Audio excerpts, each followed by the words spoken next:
Ladies and gentlemen, the military look like they're having a hell of a time weeding people out because they simply cannot trust their own people. Man, all you had to do was ask the Black community. We could have told you this a long time ago. We knew many of you couldn't be trusted. But see, now you can't ignore it like you once did before. Now, I did read that two National Guard members were weeded out for their far right views ahead of the inauguration. Well, this story came out in the New York Times. Pentagon accelerates efforts to root out far right extremism in its ranks. Yeah, you're going to have to do that. You need to be doing that all through Washington, every single branch, because, you got a lot of people in there that you can't trust. The Pentagon is intensifying efforts to identify and combat white supremacy and other far right extremism in its ranks as federal investigators seek to determine how many military personnel and veterans joined the violent assault on the Capitol in the days since the pro-Trump mob breached the Capitol on January 6. Senior leaders of 2.5 million active duty and reserve troops have been grappling with fears that former or current service members will be found among the horde.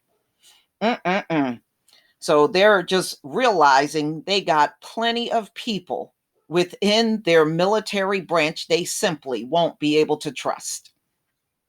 The FBI investigation into the Capitol insurrection, still in its very early stages, has identified at least 6 suspects with military links out of more than 100 who have been taken into federal custody, or a larger number still under investigation. They include a retired Air Force lieutenant colonel from Texas, an Army officer from North Carolina, an Army reservist from New Jersey. Another person with military service was shot and killed in an assault. The military's examination of its ranks marks a new urgency for the Pentagon, which has a history of downplaying the rise of white nationalism, right-wing activism, even as Germany and other countries are finding a deep strain embedded in their in their armed forces. Well, I mean, that's pretty bad that extremism is so bad in the military that even other countries are pointing this out about the American military. Ooh, that sucks. These people are not representative of our country's military. Yes, they are. Yes, they are. Those folks represent your country, and they've been representing this country forever now. So this is what General Mark A. Milley, the chair of the Joint Chiefs of Staff, said in an interview. Yes, they do. They very much do represent the face of America. He said most active duty troops and veterans continue to serve honorably and uphold their oath to protect and defend the U.S. Constitution. For more than a week now, General Milley has listened to analysts, read reports, and viewed videos of the riot. There was some indication that is unknown a number of veterans associated with the insurrection. He said, General Milley said he saw insurrectionists carrying military flags at the rally and later at the Capitol. He saw the insurrectionists, they were breached the building with Marine Corps flags, Army patches, and Special Forces insignia. Federal officials are vetting thousands of National Guard troops arriving to help secure the inauguration of 21,500 Guard personnel who had arrived in Washington by Monday.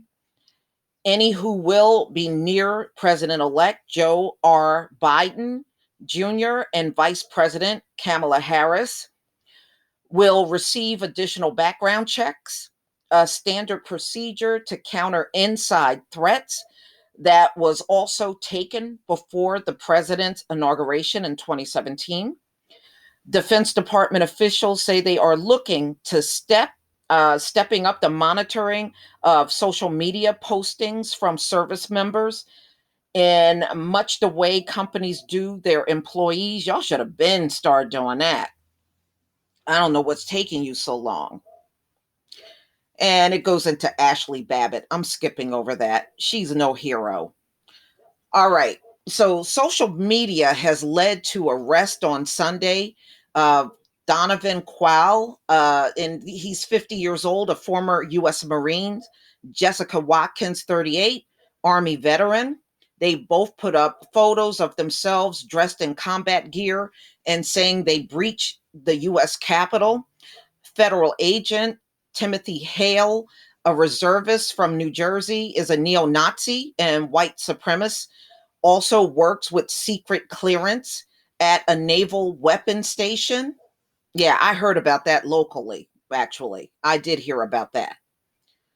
And they did arrest him. A federal prosecutor said Larry R. Brock, a retired Air Force officer, had intended to take hostages in the Capitol. Mm-mm-mm.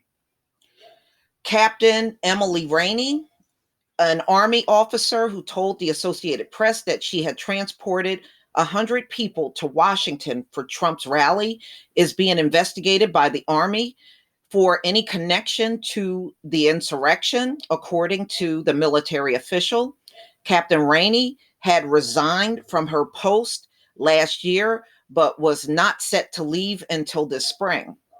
General Milley said he saw reports that people were showing their CAC cards, a reference to the identification cards they used to enter military installations and the Pentagon. Last Tuesday, General Milley and the rest of the Joint Chiefs of Staff said that an extraordinary letter to all military personnel, reminding them that Mr. Biden will soon be their commander in chief and that they were duty bound to defend the Constitution. The Defense Department Inspector General announced an investigation last week into the effectiveness of Pentagon policies and procedures that prohibit service members from advocacy or participation in supremacist or extremist group. And now it's amazing how they are so focused on white supremacy these days. What happened all of these other centuries? I mean, really, now that the US Capitol was breached, now all of a sudden this is such a topic now? Wow. Never mind all the stuff that happened to us, right? The reckoning at the Pentagon comes as General Lloyd J. Austin III is poised to become the nation's first Black defense secretary, an extension that, depending on how General Austin decides to proceed, could either sharpen or blur the American military decade-long battle with racial inequality and white supremacy. I don't know. That's all going to depend. Now, is he going to put his foot down and make changes, or is he going to just take office and act like a coon? Okay.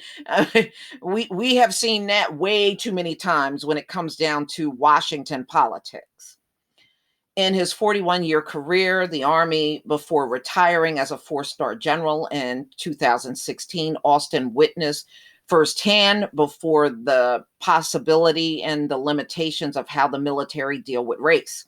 As an Army officer, he told of how he had to confront troops with Nazi insignia at Fort Bragg, North Carolina, and of the countless meetings when he was only a person of color in the room. Now he is confirmed as defense secretary.